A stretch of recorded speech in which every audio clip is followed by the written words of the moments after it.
Hi, I'm Brendon, the Technology Concierge, and today I'm joined by Peter Garrett from mySmart, and we're going to be talking about smart rooms. Welcome, Peter. Hi, Brendon. How are you? Really good, really good. Thank you so much for joining me today. No problem. Peter, there's a lot of talk about smart rooms. There have been a lot of articles about smart rooms. What is a smart room in your definition?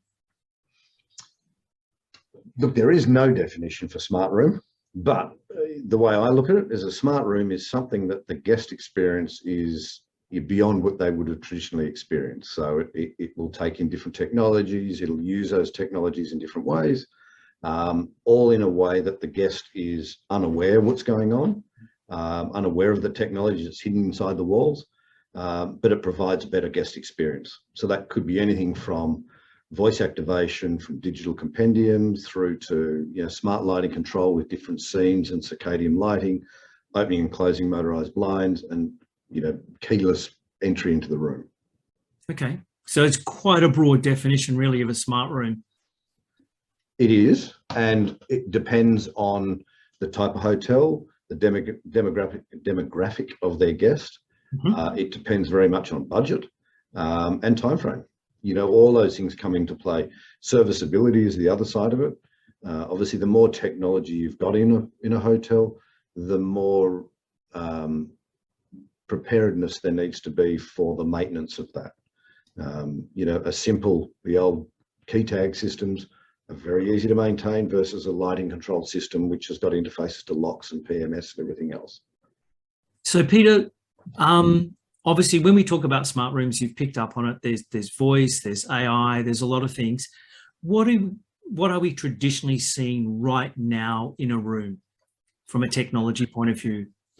Look, at the higher end of town, they all, without exception, will have some form of smart lighting control. That's sort of the entry level product that you would put in, or solution, and that's normally some preset scenes, switches that are very easy to use and that are labeled, that are, from a guest experience, are very easy. Often it'll be interfaced to motorized blinds and drapes and shears. It could be interfaced to the TV and other digital compendiums, but as a base level, that's what the hotel would deploy. They're nearly always, without exception, interfaced to a lock system, an online lock system, and definitely to the PMS and the BMS. So these days, with energy management, I think is pretty much a given. It would be quite silly for any new property that's being built not to start with an energy management solution. Would that be right? Yeah, absolutely. If you look back 15 years, every hotel that went in that had some sort of upgrade always deployed energy management. It was based around room occupancy. It may have controlled lights, but generally speaking, it was straight out room occupancy with motion sensors and door lock interfaces or reed switches on the door, talking to the HVAC. If there was no one in the room, and they had some pretty clever algorithms to make sure there's no one in the room, it would relax temperature bands, and that'd provide savings. And there's some pretty significant savings out there. I mean, we've done projects where I think it's been up to about 28% has been the savings within the guest rooms based on once they've deployed an online occupancy-based system. Yep, I've seen 32 in a project just recently. Four and a half star property. Yeah. So and there are distinct differences depending on how far you allow that technology into the room. So if it's straight occupancy based and it's not interfaced to lighting and it's not interfaced to locks, then there's sort of a band that you can achieve savings within. And there are systems out there that are designed to be retrofits, so probably more for the 3 and 4 star properties. And really, really great systems as far as simple to install, interfaces to all the common HVAC systems, and are online. So they'll go back to, they don't have to be, but you can put them online. So they'll go back to a central, most things are web-based, a central portal, which the engineering department can actually see what's going on in rooms, when the rooms are accessed, how long the door was open, all those sorts of things. All the way through to the newer, more later systems, which will provide that same occupancy-based control, but add on to that the lighting control. So your preset scenes, motorized blinds to reduce the heat load. So when the room is unoccupied, it automatically closes blinds to reduce your heat load. It can provide alerts when certain things have occurred in a room. We can send alerts back on, when, more from an operational efficiency, but, when minibars have been accessed, the systems will know when there's a guest in the room. So housekeeping don't need to run up to change the room if they can look and they can see it's occupied. It can send alerts when the room becomes unoccupied. So there's a whole raft of add-ons that these systems, just by sheer virtue of having all the technology in the room, that they're able to actually achieve. And is that common now? For example, the last point you made was a room that can alert housekeeping once the guest has left. Presumably that would be an interface between the room management system and some sort of housekeeping software, or is that starting to become common? Yeah, it is. It depends on the systems. I mean, again, if you look back historically, 10, 15 years ago, there are only a couple of major players in the GRMS space. Yep. And they were well established, and a lot of rooms had all the interfaces. Since then, a lot of other companies have come out with either new products or adapted their product solution for some other area to work in the hospitality space. Often with those systems, that's where they tend to fall a little bit behind in the development of interfaces to, alerting housekeeping. The PMS interfaces they've generally all got, that seems to be a mandatory requirement. Well, it is a mandatory requirement. And then interfaces to BMS for load shedding. If energy consumption gets too high for a whole property, it can send signals to rooms to relax air conditioning. There's some of those nicer features, and to be honest, they're almost mandatory these days, aren't necessarily there with some of the systems that are out there. And I think once again, though, it probably does depend on the star rating. Some of the bells and whistles and features that you actually have in the solution. Yeah, it does. Certainly, again, in the last probably 5 or 6 years, at the 5-star end of the market, those hotels have certainly picked up their game as far as what they're offering inside rooms. Yep. They've all got lighting control. They've all got, some of the nicer suites will often have motorized blinds. They'll all have online locks. So they're kind of a given now. And that's gradually working its way down into the lower star hotels. Yep. As it becomes more cost effective, it's easier to install. Budget constraints obviously come into it, but it can also be a tiered rollout. You don't have to deploy everything on day dot. You can put rooms in standalone and then network them later. Yes. That's not as common these days, but it's an option that's available. So yeah, there's definitely the higher end of town has a lot more requirements that probably weren't as common a few years ago. As you said, technology's become more cost effective, and we're starting to see, that technology come down into the 4 and 3-star market. I think across the board, it's not just in room technology, it's housekeeping solutions. Everything is starting to filter down and become more cost effective. Yeah, and I think also there's a real focus, particularly post-COVID, on a whole bunch of operational things that people had never thought of before. I mean, if you go back to, we're in 2021 now, when COVID first kicked in last year and all the hotels were locked down, we've got a system that we can hibernate the rooms. So we went back to all the hotels that we've done that had that feature or had that solution, and we could remote in and set the rooms into hibernation mode, which basically relaxes the temperatures, keeps the fans going, because you can't shut the HVAC right down, otherwise you end up mold and all sorts of issues. Yeah. But it relaxed it, so it gives them the absolute best energy savings without compromising the room. And they're features that have just evolved because these people have been in the industry for so long. If you look at some of the newer things that the hotels, like you said, it's like new cars. The more expensive cars have better features, and they gradually work their way down.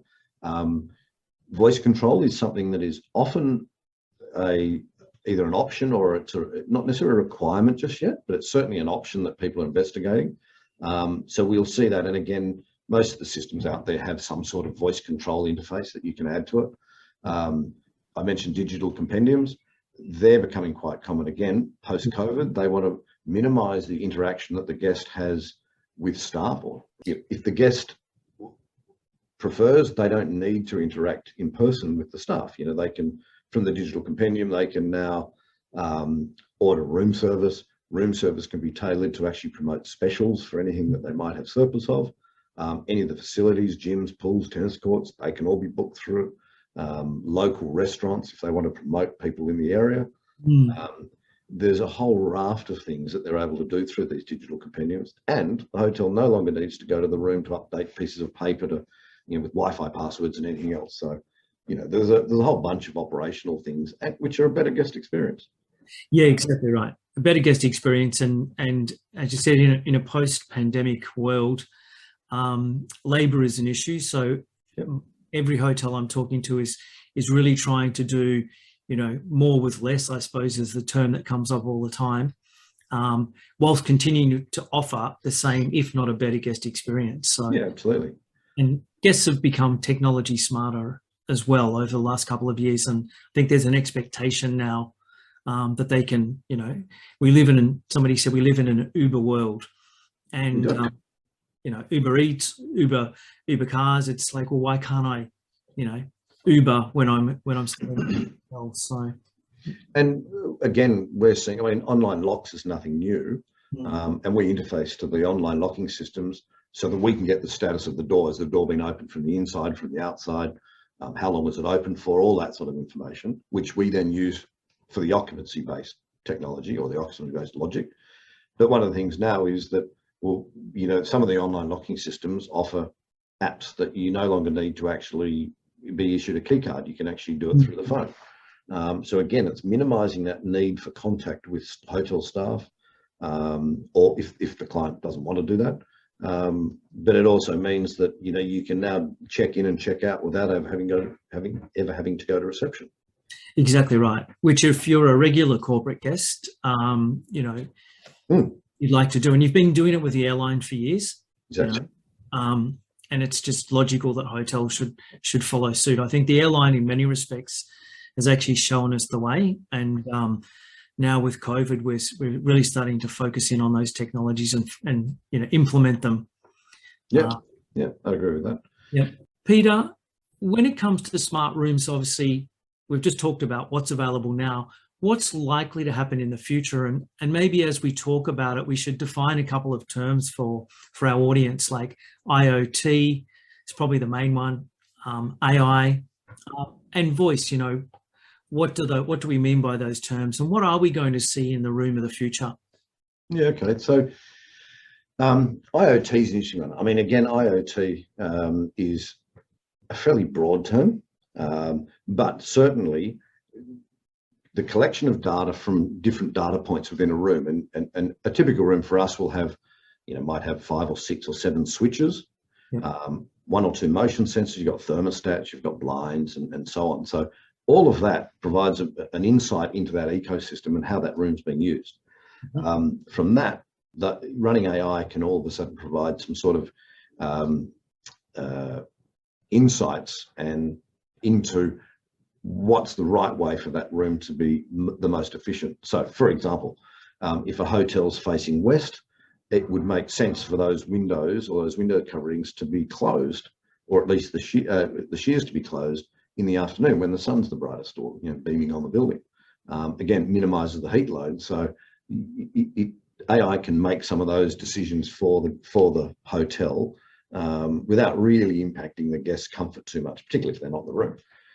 IoT and AI is something, certainly AI is something that is being deployed by some of the bigger manufacturers, and looking at what sort of smarts they can put in the background to make some conditional logic and some smart decisions and some predictive information.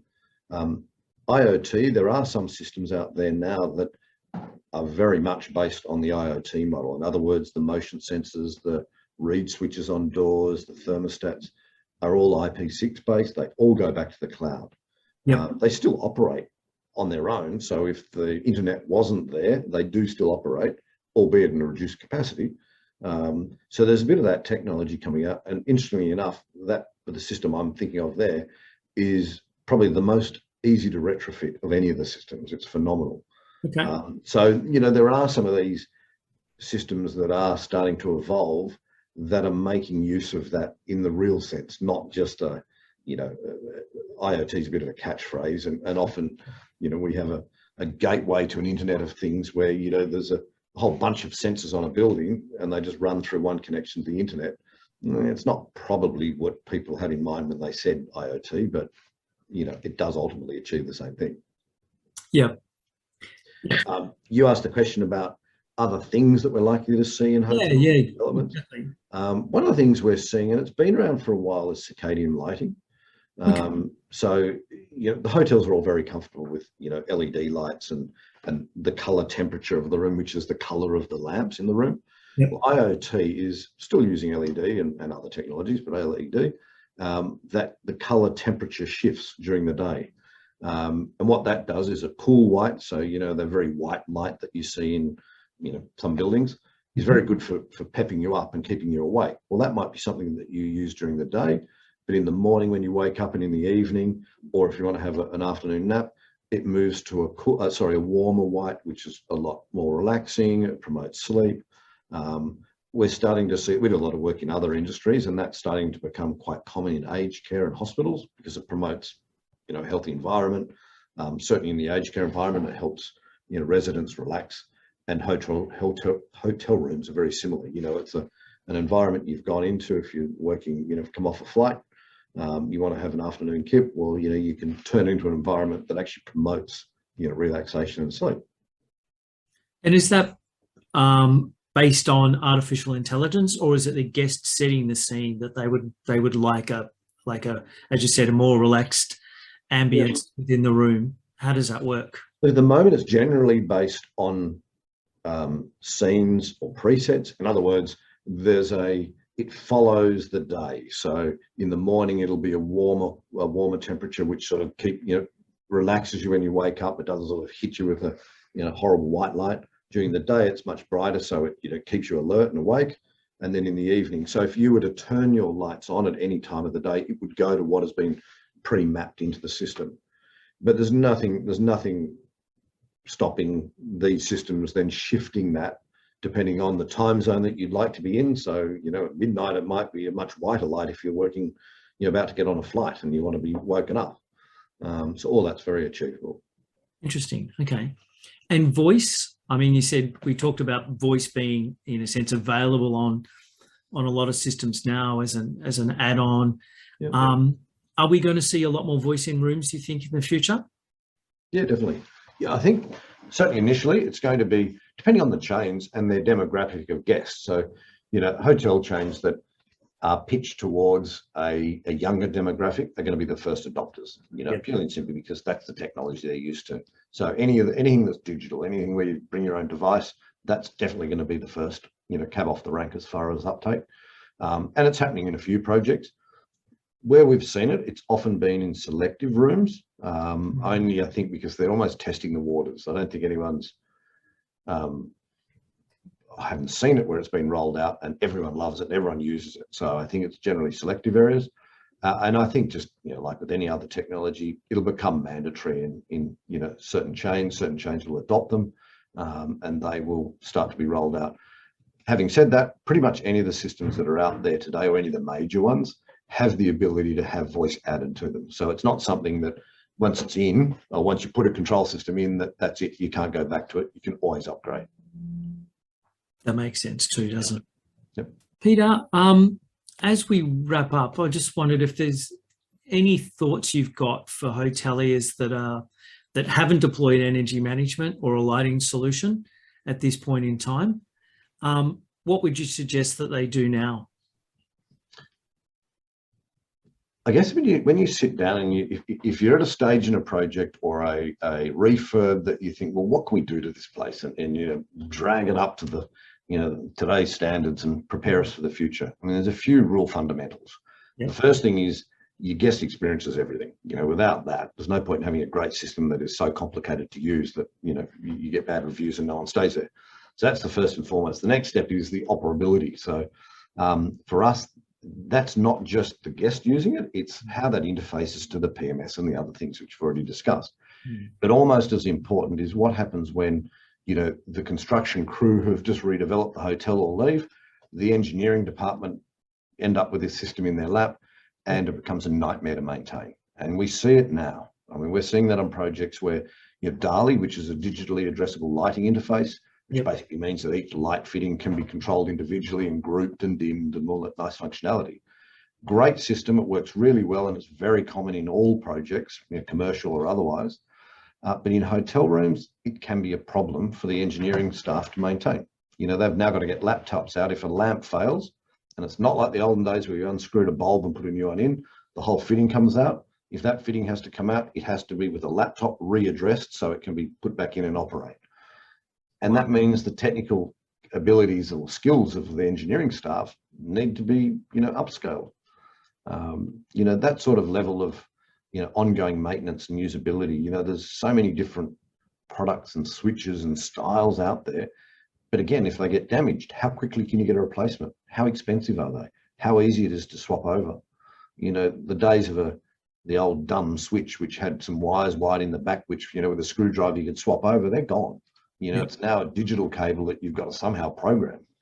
No, I'm all good. I'm happy with that because that's a service we offer. But, for the poor old hotelier, he doesn't want to have to pay us every time we come out. So there's those sorts of things need to be considered. And unfortunately, a lot of that slips through the cracks when someone's thinking about what they're going to be doing in a hotel and, all these nice features and whiz bang, products they're going to deploy. How's it going to look in 5 or 10 years? Are you still going to be able to get them and service them, and how well is it going to work? Yeah, it's a really good point. So not just now, look at the serviceability of it and the skill set required. And really what you're saying there is the complexity involved. Those DALI lightings are almost, well, they're an IP based solution, aren't they? So you can't just change the light, you need to reprogram. So that's network type skills, which is generally beyond a lot of hotel engineering teams, unfortunately. Yeah. It's become an IT product. Certainly, yeah. And even in the rooms, even though the rooms might be relatively, manageable, once you leave that room and you're jumping on the IP infrastructure that the IT people have provided, all of a sudden you're getting into the worlds of VLANs and security and firewalls, and it's far more significant. It's far more involved than it ever has been. But I mean, it's certainly manageable. It's doable. It's just a lot of effort has to go into making sure it's right. Otherwise, you leave yourself open for, hacks and other sorts of, intrusions onto your network. Yeah, and that's a really good point. Having someone that looks after your network that is actually skilled in doing that. And these days, what we're seeing now is converged networks as well. So, previously there was a network for guests and guests only, and there was a network for, cameras and things like that. Now they're all on the same network, and you need somebody who's going to take care and maintain that network for you. And I suppose take responsibility for it as well, as you said, making sure that people don't hack into it and things like that. Yeah. And unfortunately with hotels, a little change or a little mistake or an upgrade is not a big thing until you multiply it 400 or 500 times. True. Then it becomes a problem. So again, that serviceability, being able to do upgrades from a central point remotely, being able to remote into the site. And, we've had new projects where they'd like a scene tweaked or changed. Well, being able to do that where you can actually push that out centrally and you don't have to go to every room, which means you're not interrupting guests. You're not having to, disrupt housekeeping to plug this in and do something whenever you go to a room. You can do it all centrally. It's fantastic. And that makes perfect sense. Yeah. Peter, thank you so much for your time today. It's been an absolute pleasure. Yeah, no trouble at all. Anytime.